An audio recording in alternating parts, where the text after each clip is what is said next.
I don't know that whether they were aware, but the idea was that if at all, we means at that time Britishers, so we required to leave India, then we had to make as many fragments of India as possible. And for that purpose, basically, decentralization concept was introduced. Now, this was period of Renaissance in Europe. Various newer ideas were coming out. So, in field of drawings, in field of art, in field of music, everywhere new ideas were emerging out. And at that time also, they were introducing new ideas in political part. Now, in that sense, if we want to get new ideas, then they started practicing out these ideas in their colonies. So, in India, they given these new ideas in form of new reforms. So, we have to say that is under concept of reforms, and then they tested out whether this is useful or not. Okay. Now, please keep in mind, as our earlier lectures were there, I have discussed, but right now also again I am discussing that Britishers' role was not at all to develop Indians. Okay, Britishers came here from such a longer distance to gain wealth of India. Britishers were intelligent. They were not some stupid person like Muhammad of Ghazni and all that. They sacked out. They got tremendous wealth, but only once. Britishers wanted to sack out this Indian wealth perpetually. And for that purpose, they wanted to rule over Indians.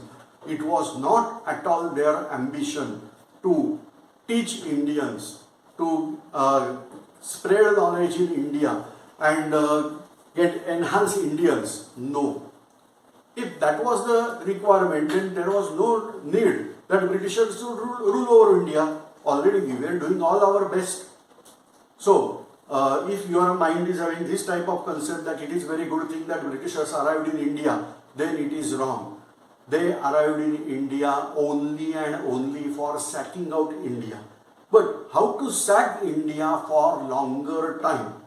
That means you have to make hard work, you have to gather wealth, and portion of what you have accumulated wealth that should reach to England automatically. So like that they were interested in making system, and therefore they allowed us in participation in government only and only because they wanted to make long lasting rule in India, and Indians should support that.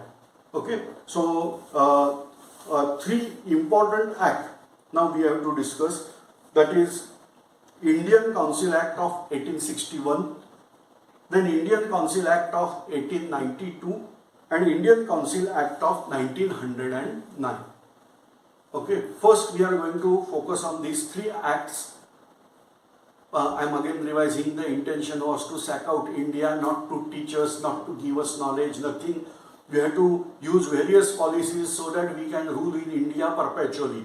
That was the intention. In that intention they started giving this thing, and something like a lollipop, they were showing us that lollipop was of freedom and your self-rule, self-governance, like that words are there. Let us check out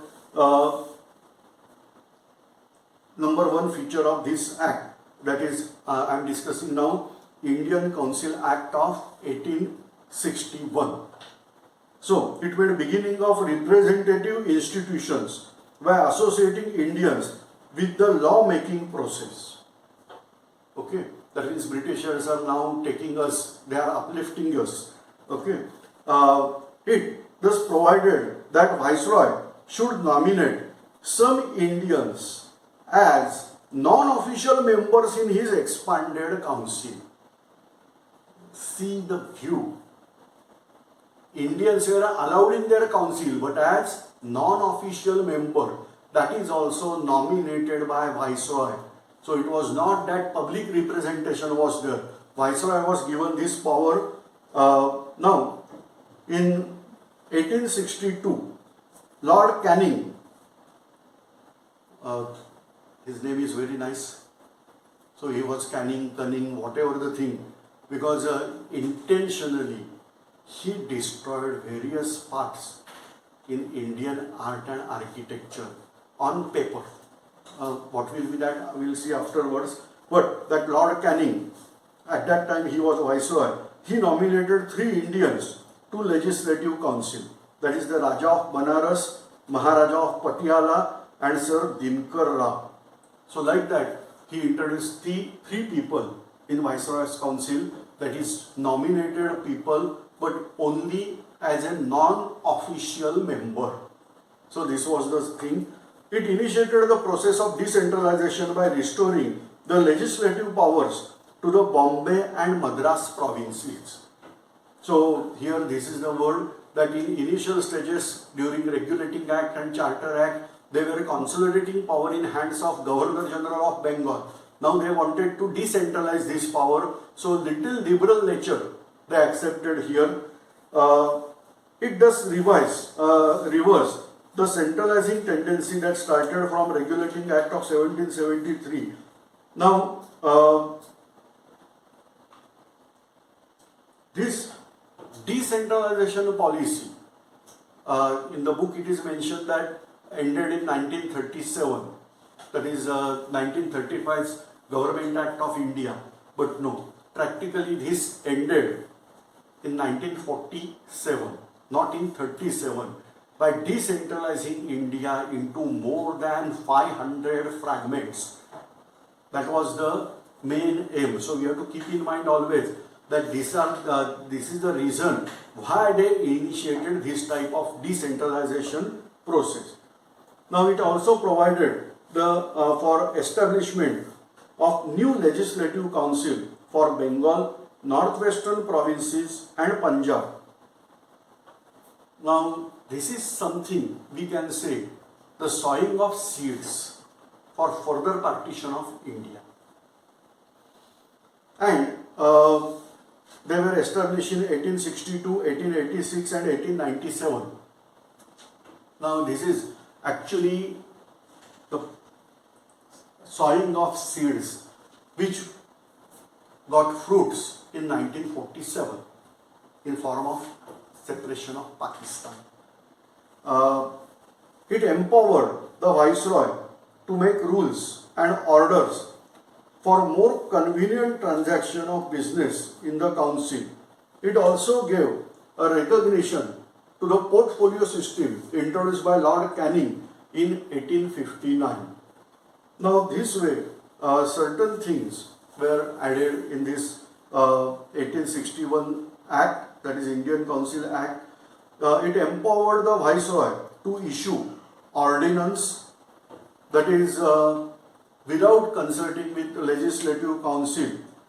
He can pass certain law, but which was effective only for 6 months. You are aware as in case of ordinance, but we are going to discuss in latter phase what is exactly ordinance. But here we can say that ordinance is simple law that was passed by only single authority and which should get either passed in house within 6 months or its power automatically declines. Now Indian Council Act of 1892. So just we can say after 30 years of peaceful rule according to British, they passed 1892 Council Act. Why I am saying peaceful? Because much of the events from Indian freedom struggle were not observed in this part. Only few, but very, very effective event that was occurred. That was from Pune. That was a revelation by Vasudeva Balwanta Phadke. This was giving a terrible threat for British ideology. Say, if person is killing out any person, it is different. But what ideology is there? Say at that time when William Bentinck and all these people were giving certain system, idea, what was their idea behind this? They were saying this way, that we have to create English speaking people in India, English learned, English educated people, they should get government job and they should read English newspapers. So they should have English habits. And on basis of that, our empire will survive in India. Such people, they considered as loyal people to the British Empire. Surprisingly, Vasudeva Valvanta Phadke was learned person, English educated. He joined government job also, and then also he rebelled against Britishers, and that was a challenge to this type of system.